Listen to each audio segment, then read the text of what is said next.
Apresentamos este CD que foi realizado a partir de um seminário que Divaldo realizou recentemente na cidade de Belo Horizonte, sob o título Curar e Curar-se. Selecionamos aqui as principais perguntas e respostas. Dentre as várias perguntas que foram apresentadas pelas pessoas presentes a este seminário, uma se refere ao auto-amor. Divaldo, ele não pode ser confundido com egoísmo? Quando nós falamos sobre o auto-amor, as pessoas menos avisadas confundem com egoísmo. O egoísmo é querer coisas para si, querer pessoas para si, sem nenhum mecanismo de evolução. O auto-amor é um despertar da consciência para eleger o melhor para si, não se tornando uma posse, mas uma proposta evolutiva. Quando o indivíduo se auto-ama, ele trabalha pelo seu aprimoramento moral. Ele estuda, ele cresce intelectual, moralmente, desenvolve-se socialmente, evita os vícios. Isso é auto-amar-se. Os indivíduos egoístas não se amam, eles amam a posse. Gostam das coisas e das pessoas para atender às suas paixões e necessidades desequilibradas. Daí o auto-amor é um mecanismo de evolução. Nós podemos constatar isso na proposta triangular de Jesus: amar a Deus sobre todas as coisas e ao próximo como se ama a si mesmo. Quem não se ama, não ama a ninguém. Porque se eu não cuido de mim, que me conheço, se eu não trabalho pelo meu engrandecimento moral, como eu poderei amar a outrem? Em verdade, eu não amarei a outrem. Eu terei paixões, eu terei interesses, eu desejarei. Por isso que, nesse decantado amar e não ser correspondido, está embutido o egoísmo. Porque a pessoa não deseja amar, deseja negociar o amor. Eu amo você e você então me paga. No auto-amor, nós, é claro, ficamos gratificados quando temos resposta. Mas não é fundamental. A nossa felicidade é ver a pessoa amada feliz, se não com a gente, com quem for vê-la feliz. É o amor não egoísta. Porque no egoísmo, desejamos que o ser seja feliz conosco, sob nossos caprichos. Por isso o auto-amor é de grande importância. Trabalharmos este ângulo da nossa individualidade para mudarmos o comportamento. Quando eu planto uma couve, eu espero colhê-la dentro de 2 meses. Quando eu planto uma mangueira, eu não sei quando vou colhê-la. Mas o importante é plantá-la. Não importa quem venha colher as mangas mais tarde. Porquanto, se eu assim fizer e deixar, alguém também terá plantado adiante e deixará. Provavelmente eu não colherei na árvore que plantei, mas colherei noutra que eu encontrarei pelo caminho. O auto-amor é semeadura. Nós vamos espalhando. E a vida vai nos dando a grande alegria de ser semeador. Na sequência, Divaldo, outra pergunta é sobre doenças ligadas à hereditariedade, à questão genética. Seriam consequências de karmas coletivos? Não necessariamente. Se numa família a sífilis, outras enfermidades degenerativas passam aos descendentes, podemos estar diante de um grupo que se comprometeu coletivamente. Porque nós encontramos, não raro, pessoas com graves problemas hereditários, ao lado de outros na mesma família que não foram vítimas de nenhuma injunção hereditária. Na família onde eu nasci, eu tive uma irmã que foi hidrocéfala. E, no entanto, nós outros, os 12, fomos perfeitamente normais. Aí estava a lei de causa e efeito incidindo nela, porque era uma antiga suicida.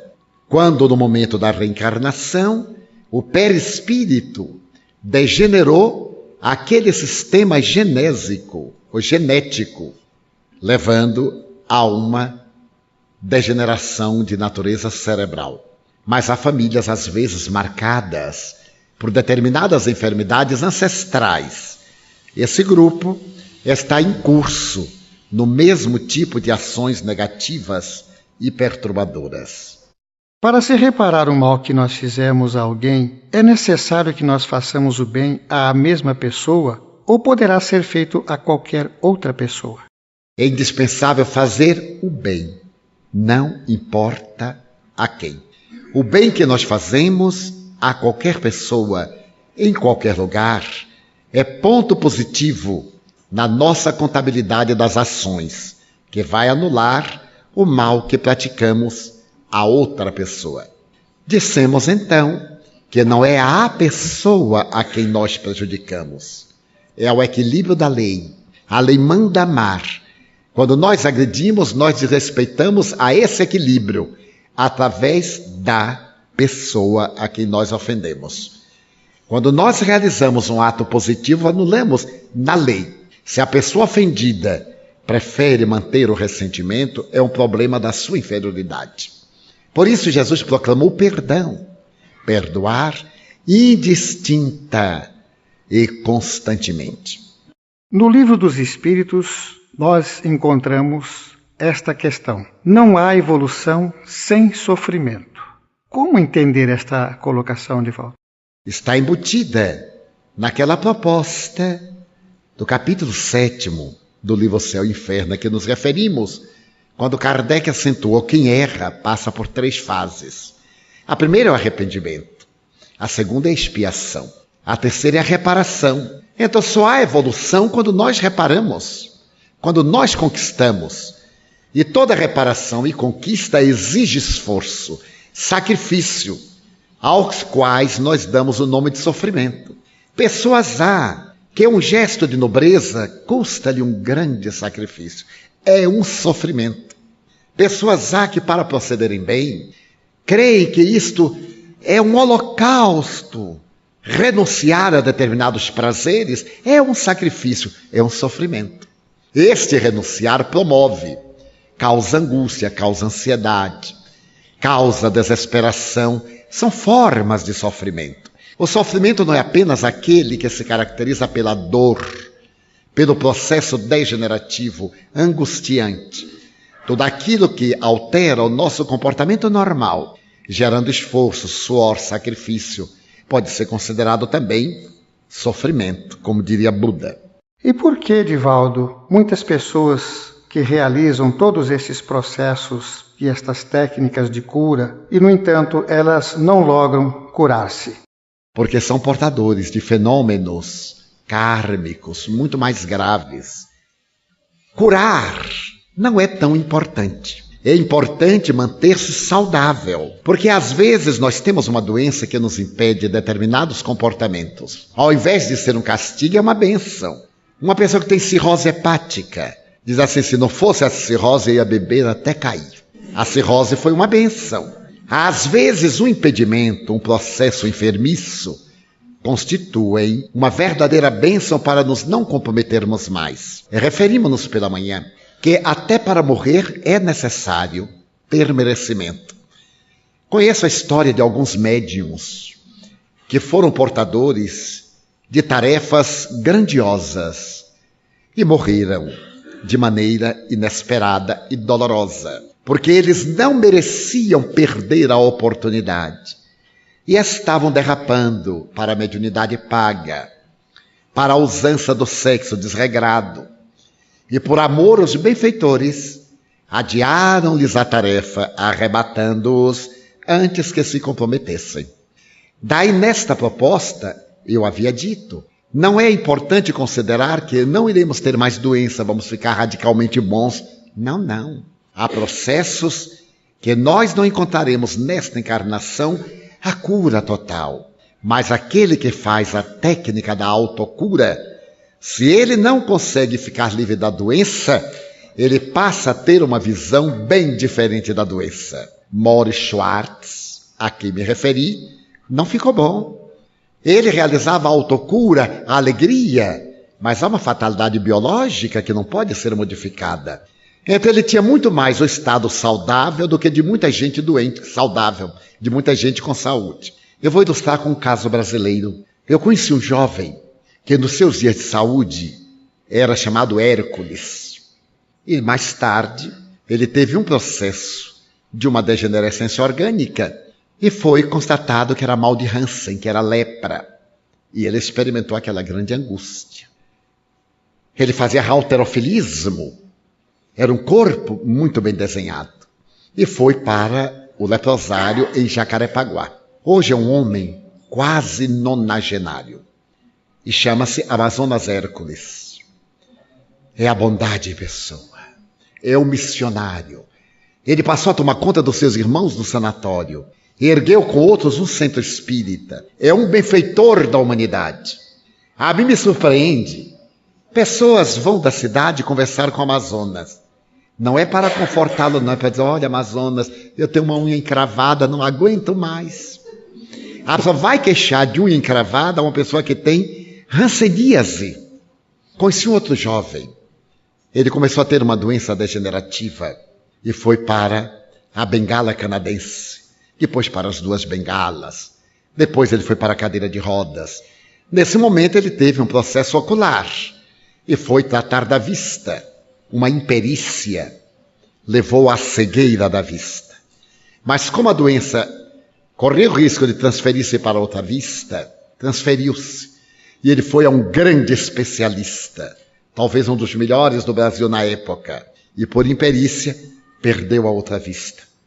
Continuou doente, foi ficando paralítico. Paralítico total. As juntas consolidaram.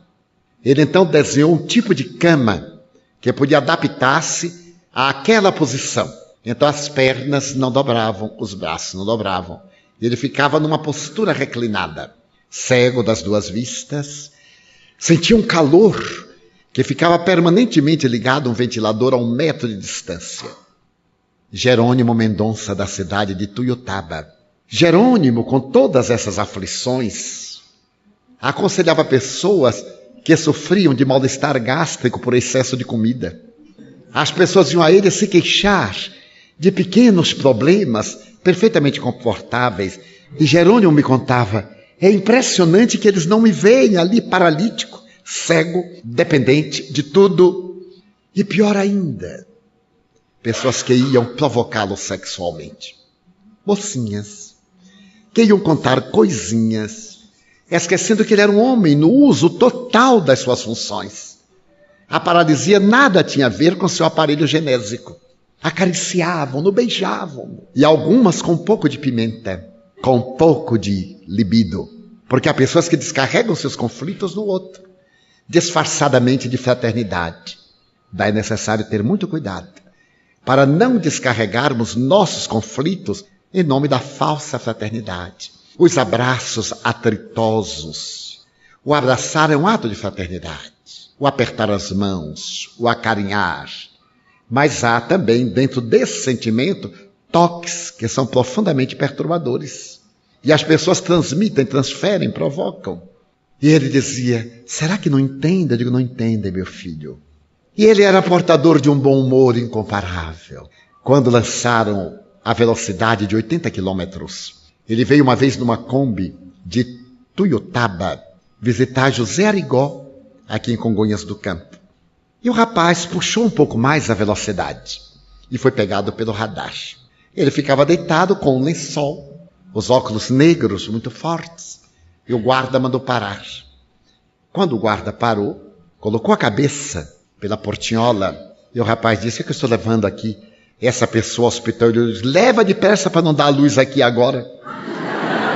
Porque aquela postura, o guarda pensou que era alguma gestante, ele disse, vai rápido. E ele contava isso com bom humor.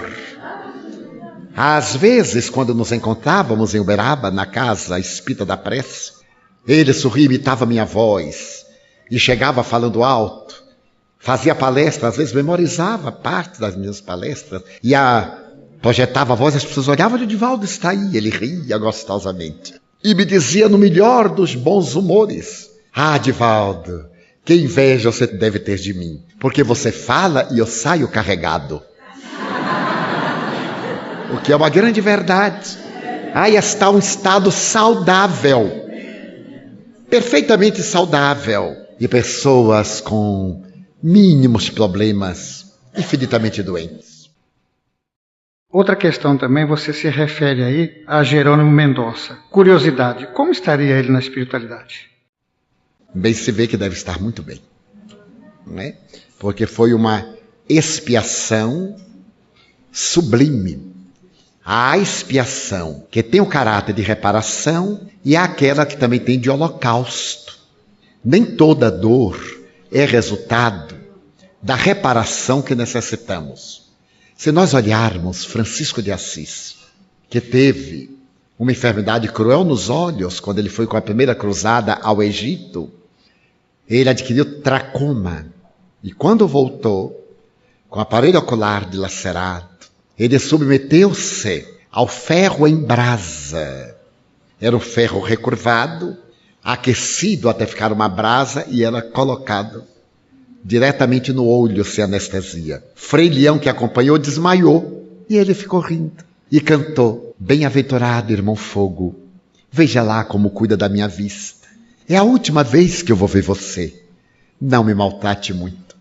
E depois que queimou até a orelha, o ferro voltou ao braseiro e queimou do outro lado. E ele usava uma toalha colocada nos olhos. E perdeu totalmente a vista. Teve outros problemas de saúde. Mas não era karma. Era um voluntário do sofrimento para ensinar aos endividados sofrerem. Jesus não tinha nenhum karma. Ele aceitou a cruz para nos ensinar. E disse: se ao ramo verde fazem isto, que não farão ao ramo seco. Se a ele fazia-se aquilo, a ele que não tinha dívida, que nos não farão a nós que temos tantos débitos. Por isso, muitos de nós talvez não fiquemos radicalmente curados. Eu tive um processo cardiopata e até hoje eu sinto angina. E eliminei o processo de queixa. Desde quando eu tive a parada cardíaca, o infarto, angina dolorosa, hérnia de disco, eu elegi não me queixar. Porque quando nós nos queixamos, dá vontade de queixar mais. E aí a dor fica mais doída. E eu fiquei perfeitamente tranquilo. Às vezes estava para o fim da palestra, dava aquela crise de angina, eu ria e respirava. Eu pensava assim, Divaldo, tem nada a ver com aquela cara enorme, gorda, rindo. Porque a pessoa não estava dentro de mim, não adianta queixar. Ainda me lembro que nesse período eu tive que fazer uma operação de bursite. O Dr. Miguel foi comigo e operou na marra, sem anestesia. Miguel se retorcia de dor, olhando. E olhando, tranquilo. E o médico, você vai aguentar? Eu digo, aguento, sim. Não quer consultar os espíritos? Eu digo, não. E isso não consulta os espíritos, eu que tenho que decidir. Porque quem vai sentir a dor sou eu, não são eles. Consultando ou não, pode cortar. Ele cortou. Arrancou a bolsinha carinhosa. E à noite eu tinha palestra. As pessoas chegavam e diziam, oi, Divaldo. E consegue exatamente no lugar. E Miguel falava, não toque. Ficou assim do meu lado direito. Mas todos vinham. Era um processo, eu necessitava daquilo. E a bursite voltou, como era natural. Então aí eu resolvi apelar para o mundo espiritual. E o Dr. Bezerra me receitou uma homeopatia. Eu fiquei bom no primeiro vidro da homeopatia. Mas eu precisava antes ter passado por aquele processo. Porque eu falo tanto sobre a dor dos outros. Eu necessitava de saber o que é a dor nos outros. Passando pela dor. Daí o importante não é ficar sem a doença. Porque a gente pode ficar sem a doença e adquirir débitos morais muito mais graves. Há pessoas que a divindade concede a doença, a inibição, para poupá-la das loucuras que é capaz de fazer. É só nós olharmos os que estão com saúde, o que é que fizeram a semana passada, naqueles diazinhos alegres que ainda não acabaram em certas cidades, né? Lá em Salvador ainda não acabou. E só vai acabar depois da Semana Santa. Então, quantos estão atirando-se, né? Brincar até exaurir e chorar até recuperar. Esse processo de cura, autocura, Divaldo, como é que ele ocorre e de que forma a gente pode se habilitar a ele? É toda a tese que eu estou defendendo. Se eu for explicar, é um novo seminário. O amor que gera fótons, moléculas parecidas a fótons, que entram em nosso circuito perispiritual e reequilibram o nosso transtorno de ordem vibratória. Quando nós pensamos o bem, nós nos imunizamos. Nós conseguimos equilibrar esses fatores que propiciam a saúde. Assim é a autocura. Divaldo, uma questão muito séria que está sempre em debate é a questão da sexualidade. Por exemplo, função sexual, comportamento humano nesta área. A questão, por exemplo, do pecado original, Adão e Eva, envolvendo aí também movimentos machista, feminista e chegar até os nossos dias, erotismo, droga, na mídia de um modo geral. A imunologia é o mecanismo que defende o organismo da invasão das enfermidades. Porque o instinto sexual, que é inerente ao ser humano encarnado, estaria diminuindo a imunoglobulina. A pessoa não entendeu. Não é o instinto sexual, é o sexo explícito, o sexo depravado. Qualquer casal, quaisquer parceiros, usam sexo muito nobremente. O sexo é um departamento que a divindade nos deu para o milagre da reprodução, para a troca de hormônios físicos, para a permuta de hormônios psíquicos. É um dos mais lindos departamentos, é tão sagrado que através dele a vida se multiplica. Quando nós, através da mente, usamos para a depravação, para o prolongamento do orgasmo, para, através desse processo, adquirirmos mais largo espaço de prazer, nós estamos produzindo um mecanismo degenerativo. Aqui estão muitos casais, muitos parceiros, com matrimônio ou não, e todos exercem a função sexual, mas não como mostra na televisão, que é corruptora, que ninguém faz em casa. Aliás, hoje já se faz, porque aprendeu na televisão. Eu tenho muitos amigos que eles me confessam. A função está tão inibida pelo desgaste que ele leva a esposa ao motel, onde tem filmes pornográficos, para poder sentir estímulo, porque a mente já não consegue mais provocar o estímulo natural.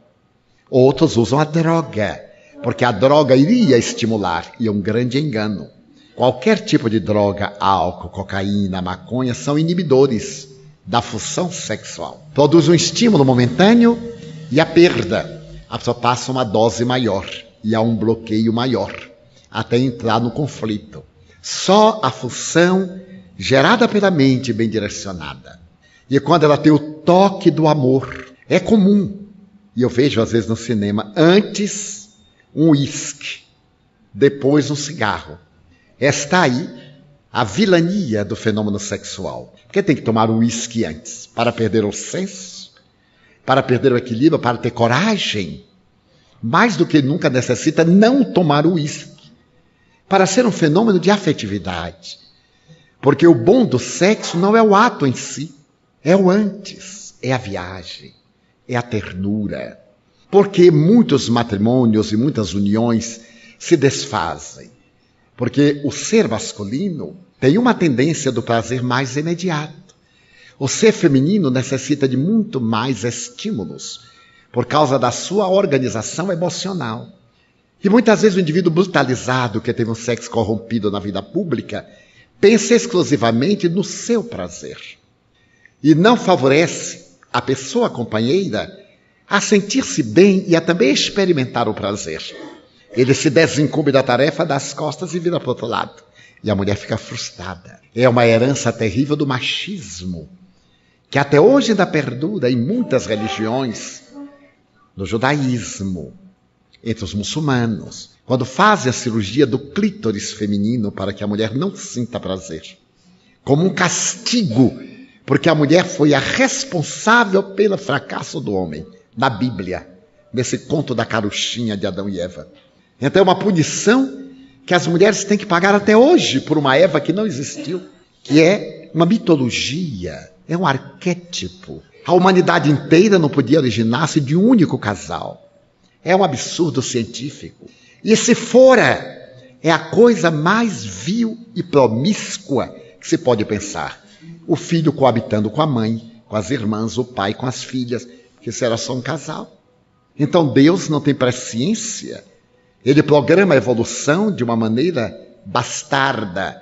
E depois ele manda a lei para moralizar. Era muito melhor mandar a lei primeiro e depois mandava as criaturas, fazendo muitos casais, como realmente aconteceu. E a mim isso é tão bárbaro, que eu fico impressionado como é que algumas pessoas não raciocinam. Claro que eu dou o direito que continuem pensando, mas me surpreendo, porque depois que Caim matou Abel, Deus apareceu com tanto ódio dele, está lá. E Deus lhe perguntou irado, aonde está teu irmão? Imagina, o Senhor do universo materializar-se naquele velho cheio de ódio, daquele pobre menino. Porque Caim e Abel é a dualidade do bem e do mal, é uma herança psicológica, é o yang e o yin, o claro e o escuro, o masculino e o feminino. É essa dualidade que forma o Tao, que dá harmonia. Mas vamos lá, que Deus apareceu, porque eles dizem que nada para Deus é impossível. Deus veio com todo ódio, porque Deus era o culpado de Caim haver assassinado Abel. Que Abel era bom, Caim era ruim. Que culpa tinha Caim de ser ruim? Ele era filho do mesmo pai, da mesma mãe, não nasceu porque quis Deus. Todo sacrifício que Abel fazia, Deus gostava. Todo Caim fazia, Deus não gostava. Aí Caim ficou com raiva e matou Abel. Eu também matava. Já imaginou não ser querido por Deus? Não ser querido por outras pessoas, vai lá, mas por Deus. E o outro ser super querido, bajulado por Deus. Ele acendia uma fogueirinha, Deus, oi Abel. Ele sacrificava um carneiro e Deus recusava. Então vem Deus com toda a ira e o expulsa. E diz mais, eu vou te marcar, botar o sinal na tua testa, para que ninguém te mate. Então havia mais gente. Porque por enquanto só o pai e a mãe. Mas faz de conta que sim. E aí Deus expulsou. E ele foi para as terras de Nod. Pode olhar na Bíblia. De Nod. Aonde se casou e teve muitos filhos. Com quem?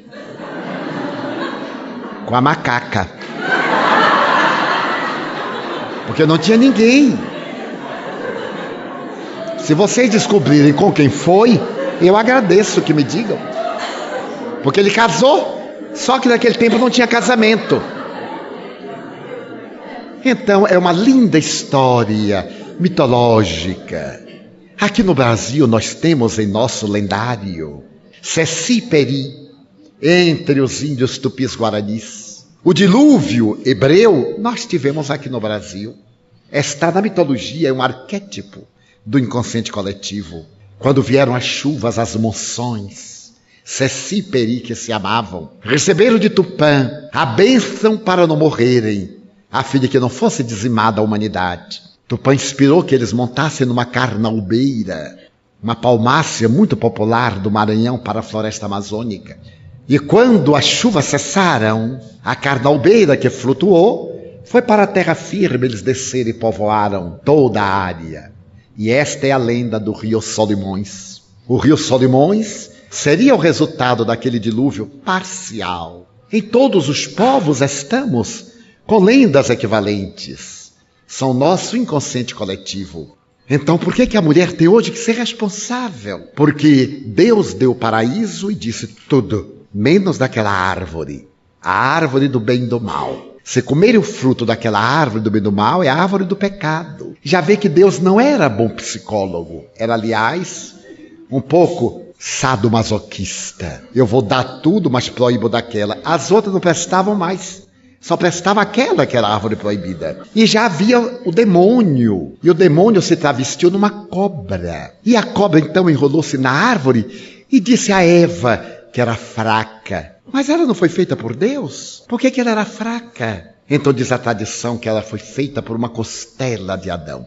Deus fez Adão do barro, daí o nome, nascido do lodo da terra. Também é outra fantasia tão absurda. Porque se Deus fez o boneco e soprou, a gente ia ser tudo anãozinho. Ele teria que ter feito num corpo adulto, depois ele soprou.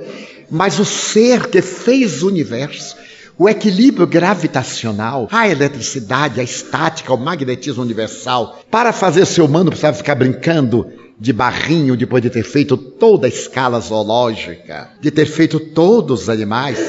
Mas vá lá, Deus então olhou o homem e notou que não ficava bom o homem ficar sozinho. Ele adormeceu o homem, tirou uma costela e fez a mulher. Aí está o machismo. A maior psicanalista deste século, ao lado de Anna Freud, que é uma grande psicanalista alemã, a doutora Hannah Wolff, ela diz, é tão estúpida a imagem, ela é protestante, É tão estúpida a imagem que ela é simbólica. Ao conceber que a mulher saiu do homem é para que ela fosse dependente e submissa para sempre. Não ter igualdade de condições, ela é parte do homem, ela pertence, ela é objeto do homem. Então ela não tem direito à liberdade. É a técnica do machismo hebreu. Deus é homem, Moisés é homem, Jesus é homem, os apóstolos são homens. É o machismo. A mulher, para recobrar a alma, foi uma luta, só passou a ter alma depois do ano de 1870. E para poder colocar Maria de Madalena no paraíso, Joana d'Arc, Maria Santíssima e tantos outros, foi um malabarismo clerical, porque a mulher não tinha alma, era parte do homem. Então, Eva, que era fraca, a serpente percebeu logo, porque era Satanás. Aí disse assim, bobagem dele, experimenta. E Eva comeu o fruto proibido. E aí seduziu Adão, que era forte, tão forte que cedeu. E aí quando eles acabaram de comer, deram-se conta que estavam nus. A psicanálise, interpretando esses símbolos, é de uma beleza lirial. É um mito que nos leva a descobrir a sexualidade. Na infância nós estamos no paraíso, inocentes, absolutamente inocentes, tudo é válido. A criança faz tudo. De repente, vem a árvore proibida, adolescência, o momento dos órgãos anexos. E quando nós descobrimos a libido, temos a malícia. A irmã já não é tão irmã assim. O pai já não é tão pai, a mãe já não é tão mãe. Daí nós temos os grandes conflitos de Édipo, de Eletra, muito bem estudados pela psicanálise, na sua área da simbologia sexual. É de uma beleza comovedora. Mas nós vemos que isso ainda predomina em nossa natureza. Até hoje, muitas mulheres, no seu relacionamento conjugal, continuam castradas mentalmente. Não demonstram ao companheiro o prazer, porque tem vergonha. Porque incutiram que isso é imoral para a mulher. Para o homem não, é perfeitamente legal. Mas para a mulher é imoral ela demonstrar o prazer. Quando veio a chamada libertação da mulher, que se deu? A mulher adquiriu licenças e, com todo respeito, um grande número se perverteu. Porque feminismo não é competição machista, é a autoidentificação dos seus valores. É a luta pelos seus direitos e não para viver fazendo musculação, jiu-jitsu. Tudo é muito respeitável, não é crítica. É uma análise psicológica. E então a masculinizar-se ia se transformar em um tipo esdrúxulo e de comportamento sexual claro e escuro. Nós encontramos mulheres e homens com comportamentos fisiopsicológicos tão perturbados que não sabemos quem é que. São tipos neutros, estranhos, de conduta aberrante. Alguns, mas nós respeitamos-los a todos. Então isso não é liberdade, é libertinagem. A mulher passou a fumar graças a Bette Davis, a atriz cinematográfica, que fumou pela primeira vez no cinema e começou a tragar. Daí se tornou elegante. E a mulher hoje tem os vícios que antes eram atributos da masculinidade. Ficaram nervosas, têm as suas bengalas psicológicas. E, consequentemente, tantos outros transtornos que eram pertinentes à masculinidade. Que constitucional e hormonicamente, a masculinidade é mais resistente. A feminilidade tem outro tipo de resistência, morais. Na sua compreensão, a bacia foi feita para receber o feto, que era a maternidade. Por isso, por mais que se masculinize, continuará a mãe, o que é uma benção, porque desenvolve o sentimento da ternura, da afabilidade. Daí, quando nós vemos um homem afável, nós nos surpreendemos, porque o biótipo é o tipo grosseiro, agressivo, quando em realidade a masculinidade é biológica, não é a brutalidade física. E a feminilidade não é o erotismo, é essa fragilidade, este sentimento que é mais forte do que todas as forças. Eu me recordo que uma vez eu estava proferindo uma palestra, eu sou muito feminista, e aí eu quis elogiar as mulheres, e disse assim, atrás de todo homem notável há uma mulher extraordinária. Então Joana de Ângeles, que foi feminina nas últimas reencarnações, até onde eu alcanço, ela balbuciou assim, por que atrás? Olha o machismo como estava embutido no meu inconsciente. Eu, então, como Bombaim disse, de trás ela passa para o lado e arrasta o homem. É, porque a gente crê dizendo... Muito bem.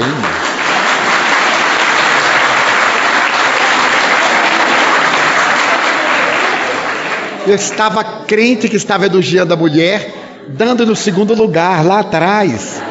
E Joana, muito ativa, muito feminista, ela foi a primeira feminista das Américas, como Sor Juana Inês de la Cruz no México, não deixou passar. Por que atrás, meu filho? Eu disse, porque passa para o lado, passa para frente.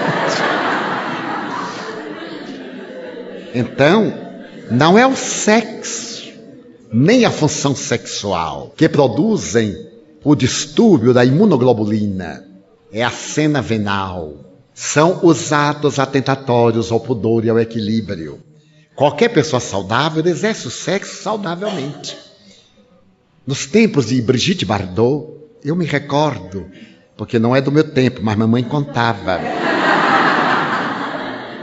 Ela tem uma cena em um filme chamado Deus Criou a Mulher, que é de uma beleza plástica incomparável. Demorou 8 horas para filmar 14 segundos. Então se pode ver quanto componente erótico durante 8 horas foi trabalhado para que naqueles 14 segundos a mente nossa disparasse. Aí é que está a coisa cinematográfica. As chamadas cenas de sexo, às vezes duram 3, 4 dias. E no vídeo, na tela pequena ou grande, demoram 2, 3 minutos. Porque ninguém tem potência orgânica para um ato demorado. Tem vários conflitos, fenômenos, paradas, recomeços, angulações, fotografias, até atingir o que o diretor acha que é o máximo do erotismo. E como o ator e a atriz são criaturas humanas, perdem o estímulo sexual e passam às drogas, com as exceções compreensíveis. Por isso, não é o ato sexual. Eu me referi aos filmes eróticos que eram apresentados. Não é, portanto, o sexo, nem a sexualidade. Divaldo, uma questão agora um pouco diferente. Como se explica uma pessoa que nunca fumou desencarna com enfisema pulmonar? Porque a enfisema pulmonar não é um processo apenas do tabaco. É uma enfermidade que tem outras gêneses. Tem uma série de gêneses que levam a enfisema pulmonar, como a bronquite asmática e tantas outras. É um fenômeno kármico, é o mau uso do aparelho respiratório, das suas funções normais, então vem com o perispírito, com as matrizes. Temos aqui agora uma colocação interessante, para você falar sobre ciúmes, porque ciúme é motivo de separação, de divórcio e de muita briga entre os casais. Agora uma pergunta, é normal, Divaldo? É uma doença? Somente através do amor nós curamos o ciúme. Então as pessoas assim, em todo amor é uma ponta de ciúme. É lindo, mas é mentira. Quando há o ciúme, há o amor. Mas não tem nada a ver. Ciúme é um fenômeno psicológico de insegurança. Quando eu não tenho uma autoestima equilibrada, eu não acredito que ninguém seja capaz de me amar. Quando me ama, eu duvido. E fico sempre com medo de perder, porque eu acho que não mereço. Então aí eu tenho ciúme. Se é uma pessoa mais bonita do que eu, se dá mais atenção a outra, eu já estou achando que o outro vai tomar, porque eu não mereço esta joia, esta coisa que está ao meu lado. É insegurança psicológica. Quando alguém lhe amar, creia, entregue-se, no bom sentido da palavra. Agora a gente tem que justificar tanto que até perde o sabor. Eu vou dizer como deve, cada um interprete como quiser. Eu vou dizer certo. Entregue-se. Se aparecer outra, o problema é dele, não é seu. Se ele, o outro indivíduo, masculino ou feminino, lhe abandonar, pior é para ele, não para você. Porque quem abandona é que é infeliz, não é o abandonado. Continue amando. A pessoa é instável, porque esse indivíduo estável Quer você tenha ciúme ou não, ele continuará estável, porque ele é doente. Ele é mórbido. Não é digno de ser amado, mas a gente ama. Agora, ter o ciúme, vigiar, estar com os olhos para cá, este amor é uma desgraça. Porque é sempre uma inquietação esperando alguns momentos de prazer. Se a pessoa vai trabalhar, telefona do trabalho. Olha, eu estou chegando, eu estou saindo, eu estou indo ali. Isso não é amor, isso é tormento. É um desvio de comportamento afetivo. Ame e tranquilize-se. Toda vez que nós confiamos no outro, o outro responde. Toda vez que nós vigiamos na primeira brecha, o outro desvia. Porque ninguém pode amar vigiado, escravizado, perseguido, controlado. O outro respira por a gente, o que aguenta? Eu conheço pessoas que o parceiro masculino ou feminino, quando sai à rua, olhando para o chão, e a pessoa se submete. Porque ele não confia. Como é que ele pode desrespeitar você achando que você é uma prostituta? Como é que você aceita isso? Então você também não ama, você tem um tormento sexual. Porque se eu amar alguém que não confia em mim, não me respeite, lealmente eu fico numa boa. E a pessoa que viaja tranquilamente para os umbrais, para não dizer outro nome. Porque o amor é uma bênção, não um castigo, não uma punição. Há até um caso que é um pouco deselegante, mas que traduz. O homem, quando chegava no escritório, bem, já cheguei. Meu bem, estou saindo para o lanche. Meu bem, estou voltando do lanche. Olha, estou saindo de casa. E assim era. E a mulher, que era muito ciumenta também. Olha, eu vou ali às compras, voltei das compras. Era um casal profundamente infeliz. Mas ele morreu. Ele morreu e a viúva estava velando no caixão, chorando muito. Quando chegou uma senhora enlutada com uma criança, e também chorou muito, a criança chorou muito. Aí a viúva já parou de chorar. E perguntou assim, você o conhecia? Conhecia. Quem é este menino? É filho dele. Mas como? Como filho dele? Eu era a companheira dele. Mas que horas? Na hora do lanche. Porque ninguém vigia sentimentos.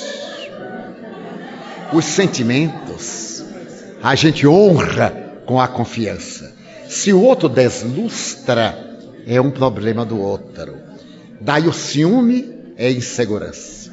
Realize a sua autoestima quando alguém lhe amar. Porque nós temos tantos conflitos. No movimento espírita também, eu sei que tem pessoas aqui não espíritas, mas vão falar em torno dos nossos confrades, etc. Há pessoas que me dizem assim, eu estava doente, fiquei bom, mas eu não mereço. Eu digo, merece. Não, eu não mereço. Eu digo, realmente não merece mesmo. Porque você é que se conhece, mas Deus está lhe dando uma chance, está lhe dando uma concessão de misericórdia. Pois eu, quando sinto alguma coisa boa, digo assim, que bom, graças a Deus, já mereço. Já mereço. Será vaidade? Não, é bom senso. Nós deveríamos ter o senso de medir os nossos valores. Eu não espero que a pessoa diga, mas Divaldo, você está bem. Eu vou ficar bem depois que disseram que eu estou bem. Não, eu estou bem, porque eu me sinto bem. Se a pessoa disser assim, nossa, estou lhe achando acabada. Você está achando, mas não estou. Estou muito bem. Porque a pessoa tem o olho, só vê tudo errado. Mas Divaldo está acabado. Eu digo, nossa, não, ainda não notei. Estou achando você diferente. Pessoas que me encontraram há 40 anos, nossa, você está diferente. Porque sou normal, envelheci, não é? Nós nos vimos há 40 anos. Se eu estivesse com aquela carinha de 30, seria uma aberração. Eu seria Dorian Gray, que o retrato envelhecia e a cara não. Não ir pela opinião alheia.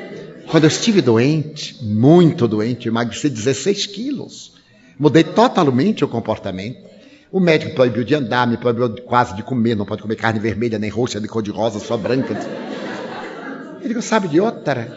Eu vou morrer de qualquer jeito, se ele morrer daqui a 2 meses, eu morro daqui a 59 dias. Mas vou ter uma vida relativamente normal. E me disse a mim mesmo, eu me recuso a morrer agora. Eu tenho tarefas. Se eu tiver de ir, ok. Mas se eu tiver de driblar, eu vou driblar a morte. E virei para a sujeita e disse assim, olha aqui, querida, tem tanta gente aí desocupada, leva o resto. Deixa comigo. E fui levando. Pessoas me encontraram assim, nossa, você está tão magro. Eu digo, não é AIDS. Porque a turma já fala com uma pitadazinha. Eu digo, não é AIDS.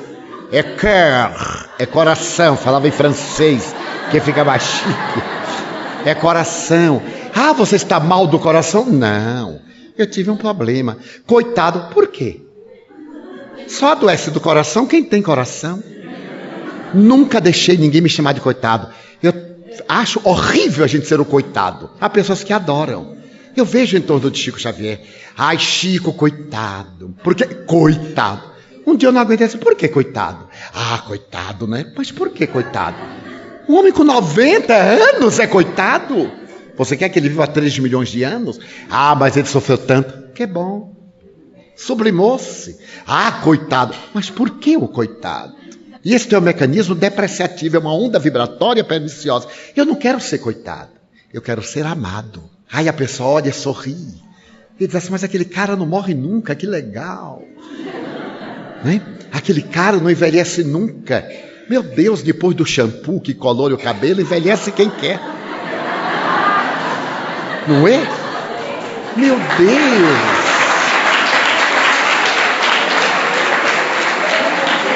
A autoestima. Quem quer branco, fique branco. Quem quer roxo, punha roxo. Eu entro no banheiro, às vezes, olho assim, Divaldo está com 70 anos. Eu pego um shampoo, 10 anos depois eu saio com 45, olha que beleza. Aí olha e digo, agora tá legal. Mas o povo é muito pusilânime, alguns. E alguns espíritas começaram a dizer assim, Divaldo, eu faço também, Ah, mas você pinta o cabelo? Eu digo, não, essa palavra é feia, pintar. Pintar é quando a gente usava aquelas tinturas, ficava parecendo guarda-chuva na cabeça. Não, meu filho, eu uso shampoo masculino, americano, 5 minutos. Enquanto eu faço a barba, ele muda a cabeça. É uma coisa notável. E as pessoas ficam parecendo que descobriram um segredo. O segredo que ele tem medo. Imagina se nesta altura do campeonato eu vou ter cabelo preto. Só se for uma anomalia da natureza. Não, eu sigo o Sarney, coitadinho. Eu sigo essa gente boa, que também dá a sua pintadinha. Mas para minha autoestima, desde os 32 anos. Naquele tempo era precoce. Agora é normal, eu me acostumei. Fica normal. Então, isso é autoestima. Passar a ter consciência de si.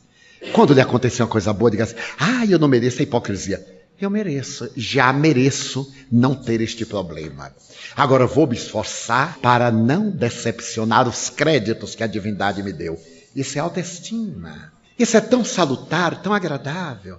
Há um ditado pessimista e perturbador da língua portuguesa, diz, quem me ama sou eu. Mas aí já é um desamor, porque está fazendo isso para exibir. Então nunca ninguém aceite ser o coitado. Porque quando eu digo assim, coitado, eu derramo uma vibração prejudicial. Despertar amor e não compaixão. Para o ciúme, o remédio é amar mais. Ame mais. Ai, se eu ver meu marido com outra. Olá, como vai? Ele perde o jogo.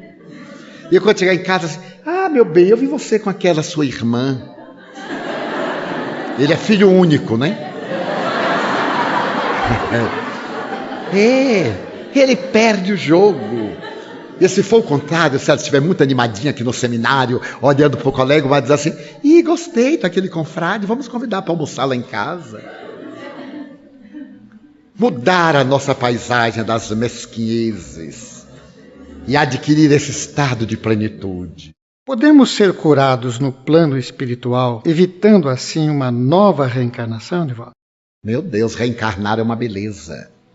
Eu adoro a reencarnação. Adoro este corpinho, às vezes maltratado. Ele me deu uma visão do infinito. Por que não reencarnar? Nós vamos reencarnar porque o processo evolutivo é uma lei da natureza. Até o infinito da superação das formas. Além da Terra, noutros mundos, nós teremos o processo do ir e vir.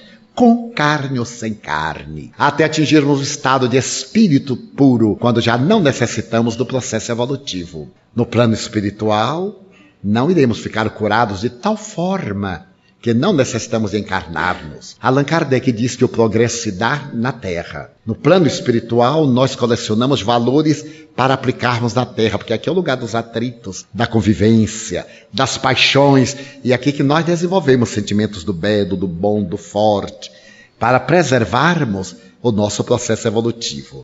Quando você falou no processo de curar e curar-se, você usou a expressão adiar a doença. Qual é a relação entre moratória e a misericórdia divina? Porque no seu caso, parece, você teve uma moratória, não foi? É essa. Adia-se a doença porque a misericórdia divina é amor, não é punição. Deus não é cobrador, ele é judeu, mas não é cobrador, não. Ou melhor, Jesus é judeu, não é cobrador. Ele disse que o amor suplanta a multidão de pecados. Equivale a dizer que o amor é mais poderoso do que todos os nossos delíquios. E este amor elimina os nossos pecados pela superação. Adiar a doença é exatamente este processo de não se entregar à doença.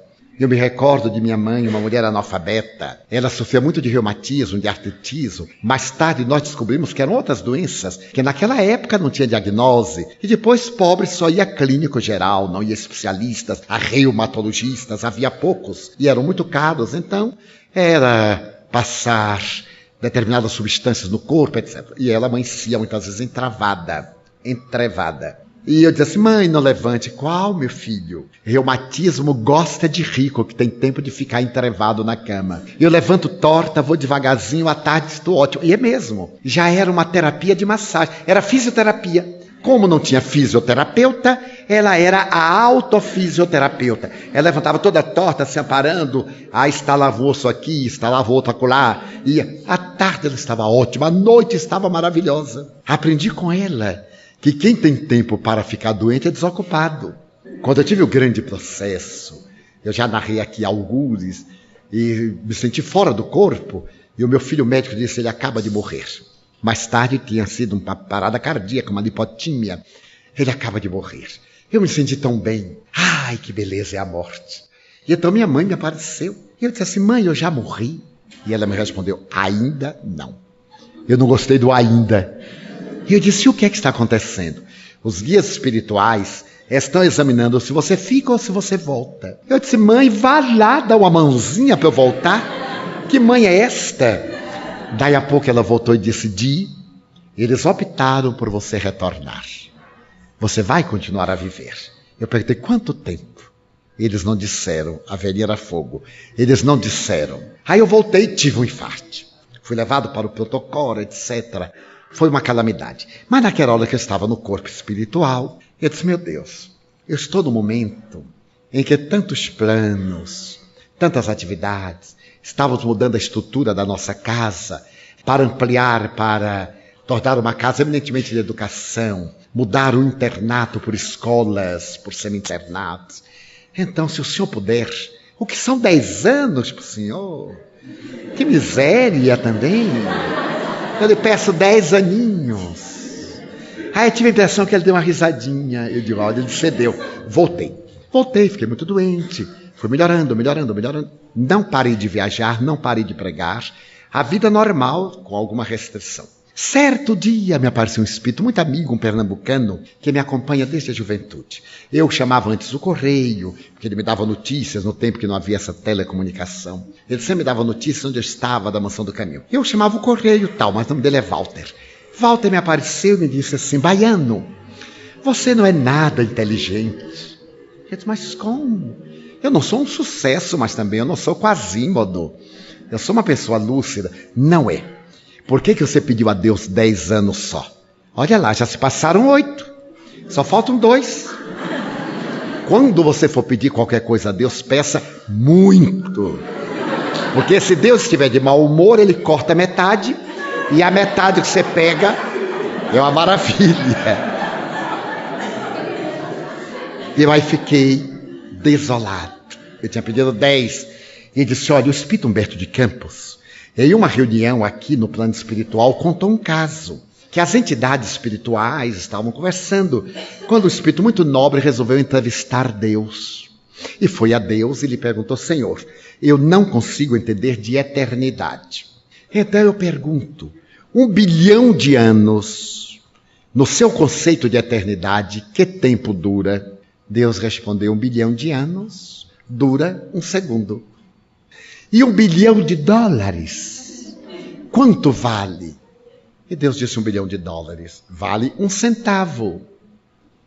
E a alma disse, Senhor, dá-me 1 centavo.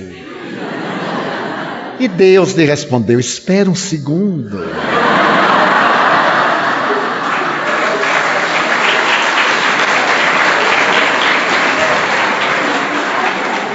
Eu disse a Walter, agora eu estou recordando-me. Quando eu pedi a Deus 10 anos, eu estava muito aturdido. O que eu quis pedir era para morrer no ano 2010. Já se passaram 14 anos. Já vê que eu pedi certo, né? 2010. Eu já estou pensando o que é que eu vou dizer no ano 2008. Daí eu posterguei. E ele deixou porque quis. Nós podemos, portanto, adiar. Porque a doença é um processo de advertência. Para que o espírito adquira sabedoria e experiência. Jesus pregou o amor universal. Os apóstolos seguiram seus passos. Nós perguntamos, Divaldo, e nós, seres humanos, podemos alcançar esse amor universal algum dia? Lógico que sim. Ele nos deu o mesmo poder, o poder de curar, o poder de afastar os espíritos, de pisar nas serpentes e elas nos picarem e não nos envenenarem. Não é mitologia, é realidade pela força mental, pelo nosso equilíbrio psicossomático. Então Jesus deu o amor e viveu. Nem todos os apóstolos conseguiram.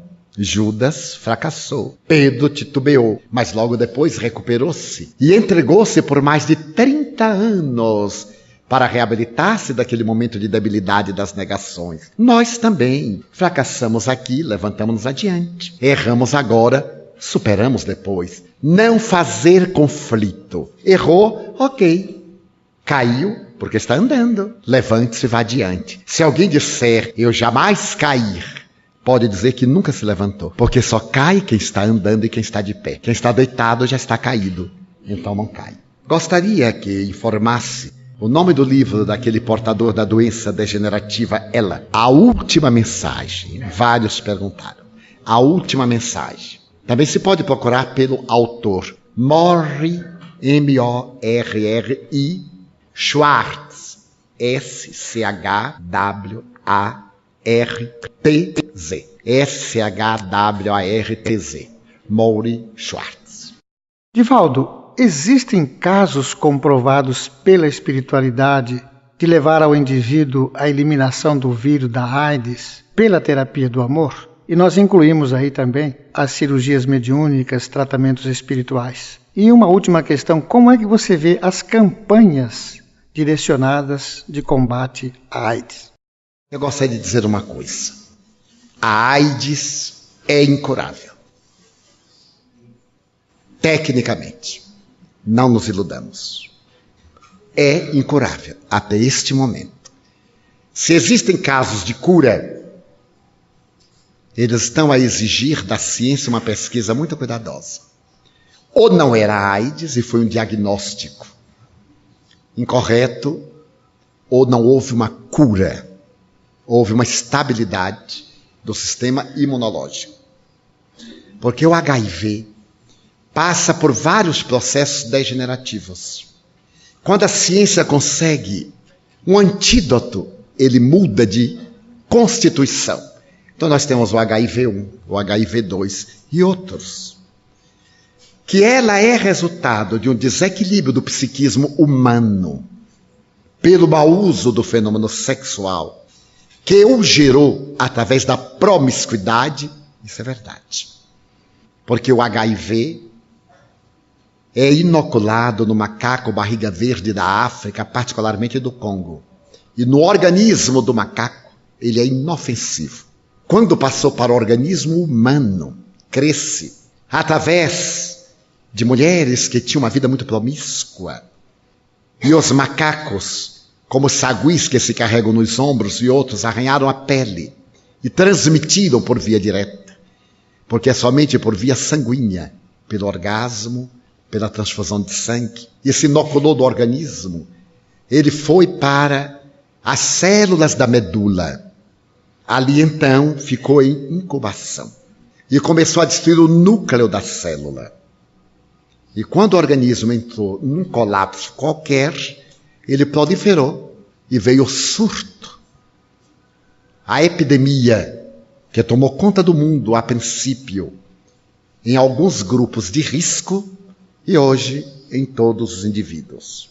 Ninguém tenha ilusões como andam por aí.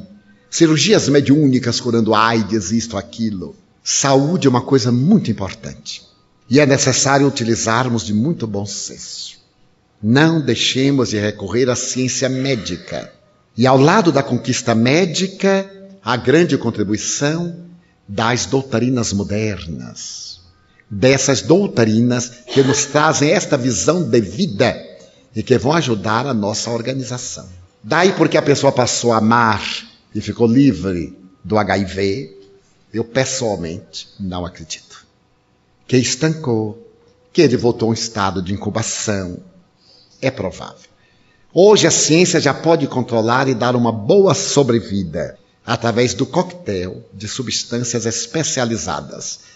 E grandes conquistas estão sendo feitas no campo genético para tentar, através da engenharia genética, erradicar da Terra esse fantasma destruidor. Segundo a Organização Mundial de Saúde, existem mais de 40 milhões de infectados que já notificaram. Equivale a dizer que deve existir mais de 100 milhões contaminados. Porque a pessoa contamina, mas não se manifesta a doença. Ele pode ficar incubado no organismo até 20 anos. E em um momento qualquer ele rompe. Então, sexo com respeito pelo parceiro. Se quer mudar de parceiro, encerre este capítulo e comece outro. Antes, faça o teste e peça ao seu parceiro também. Não confiar em ninguém. Sexo promíscuo é um grande risco. Felizmente lançaram uma campanha um pouco nobre, porque infelizmente as campanhas que lançaram no Brasil sobre AIDS foram de um ridículo, de uma vulgaridade. Um dos ex-ministros andou arranjando pseudônimos para o aparelho genital masculino, de um ridículo que não tem procedência no intelectual. Isso se tornou uma coisa ridícula. A tarefa tem que ser de educação sexual e não de dizer, faça sexo, faça como quiser, mas use camisinha. Isso é de uma vulgaridade, que é um disparate moral. Exerça o sexo. Ninguém vive do sexo, nem para o sexo. Utilizamos-nos da função sexual para a vida, como nós nos alimentamos. Alimentamos-nos com respeito. Utilizemos o sexo com respeito. Já que a ciência nos permite mecanismos preventivos que podem impedir da infecção, pelo menos a 90%, porque não é 100% garantido, os poros do látex são muito maiores do que a dimensão do HIV. Portanto, como muitas vezes o indivíduo utilizando de um instrumento preventivo consegue fecundar, porque o espermatozoide atravessou os poros do látex, imagine-se, o vírus que é 0,02 milionésimos. Tem muito mais possibilidades de atravessar. Daí, dignidade no sexo. Eu me lembro que numa das viagens, na época de carnaval, nós passamos em uma cidade e tinha uma grande faixa. Faça o que lhe der na cabeça, mas use camisinha. Como é que nós podemos dizer isso aos jovens? Que educadores são estes? Eles são instrumentos da indústria das camisinhas. Eles estão a soldo de 10%. Porque teriam que dizer, brinque a exaustão, mas respeite o sexo. Por que para ir para o carnaval tem que ir já programado para a função sexual? Para a função não, para o deslate sexual. Afinal, o carnaval é uma prostituição, é um prostíbulo público, é uma festa, em que nós vamos descarregar tensões, nós vamos brincar, vamos distrair. Por que o carnaval se transformou nesse grande campo de corrupção moral? Por causa de alguns veículos da denominada mídia, que têm interesse em vender por causa do Ibope. Então nós temos que educar o sexo, educar nossos filhos. Falar naturalmente. Nós falamos da postura à mesa, não se senta assim à mesa, não é educado. No momento próprio, falar das funções sexuais, dos cuidados. Sempre os jovens perguntam, o que o senhor acha do sexo antes do casamento? Eu digo, eu não acho nada, pergunte a ele. O sexo sempre foi livre. A evolução monogâmica, diz Allan Kardec com muita propriedade, culminou por um estado de elevação sócio-psicológico. O respeito pela pessoa que nós amamos. Já o disse, pode haver nada melhor do que a viagem do sexo, a conversa, o toque, a onda de ternura. E depois, não é cada um virar para o outro lado para ir fumar cigarro. É aquele sentimento de gratidão, de envolvimento, porque a máquina é tão bem feita que ela dá um relaxamento total. É a gratidão do organismo pelo prazer da vida. Então, no que tange a AIDS, e eu leio na imprensa, mesmo na imprensa espírita, muita fantasia, muitos pseudocuradores. Aqueles que estiverem infectados, continuem o seu tratamento até o médico dar-lhes alta, se for o caso. Há algumas raríssimas exceções, porque em alguns organismos se encontraram constituições genéticas reagentes à invasão do HIV, em alguns pouquíssimos organismos. E os cientistas estavam estudando por que desses indivíduos não, apesar de terem uma vida promíscua, e não se contaminaram. Qual é o agente genético para que eles possam fazer transplante de genes para darem resistência a nós outros e aos que estão infectados?